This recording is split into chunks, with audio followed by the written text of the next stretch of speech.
Bonjour les gens. Alors, je vais essayer de faire une vidéo sans partir dans le ciel.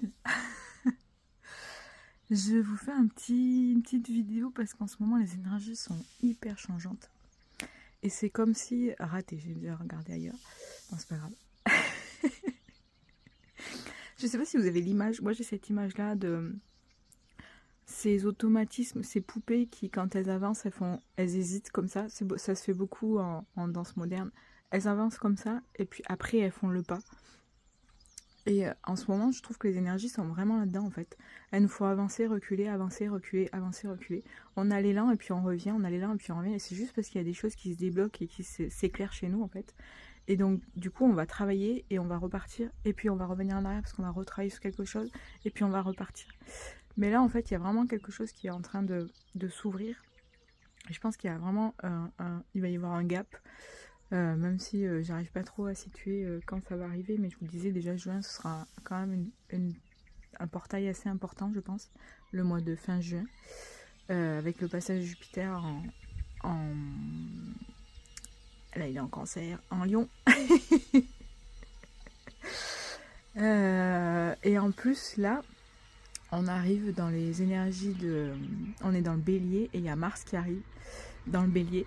Donc Mars est le maître de Bélier, planète maîtresse. Donc en fait, il revient chez lui. Mars, c'est la guerre, mais pas que. Mars, c'est quand même l'énergie qui nous fait avancer. C'est l'énergie qui nous permet de réaliser nos projets. C'est l'énergie qui nous permet de réaliser des choses, de découvrir de nouveaux horizons, de nouvelles relations. Mars, c'est pas forcément la confrontation, il ne faut pas croire ça. C'est vraiment la possibilité de mettre son énergie dans quelque chose. Et là, en fait, on a donc Mars en Bélier, donc vraiment, et dans son signe, mais aussi dans son tempo. Là, on est vraiment dans le signe du Bélier, c'est-à-dire que Mars rejoint aussi le Soleil. Le Soleil et cette magnifique conjonction qu'on porte depuis un an presque quasiment, enfin qui est vraiment passé en Bélier en début d'année, c'est Saturne et Neptune. Donc là, on a Mars, Soleil, Saturne, Neptune. Donc en fait, c'est là où tout va bouger vraiment. Donc ça va bouger, mais comme je vous dis, on a toujours cette sensation de on va faire un pas en avant, on va faire un pas en arrière, on va faire un pas en avant, on va faire un pas en arrière, parce qu'il y aura ce besoin de débloquer des choses, de comprendre des choses pour pouvoir avancer et se retrouver soi. Ça, on revient toujours sur cette question du soi, parce que de toute façon, le Bélier, c'est la maison 1, c'est l'identité. C'est l'identité sans masque. C'est l'identité vraiment dans ce qu'on est, de ce qu'on montre, mais sans le masque. Ou avec le masque, mais du coup, il faut le faire tomber. C'est là où ça devient un peu... Donc, il faut vraiment...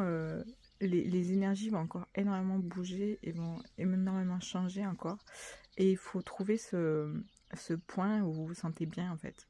Il faut trouver cet espace où vous arrivez à être vraiment bien, où vous arrivez à être vous, et où vous arrivez à vous déconnecter de tout ce qui se passe autour de vous.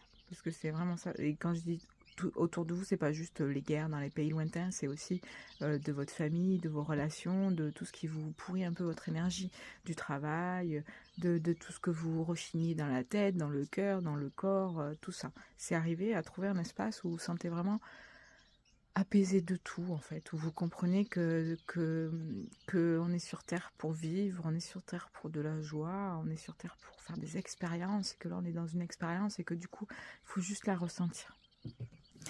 Voilà, donc profitez encore et soyez vous-même.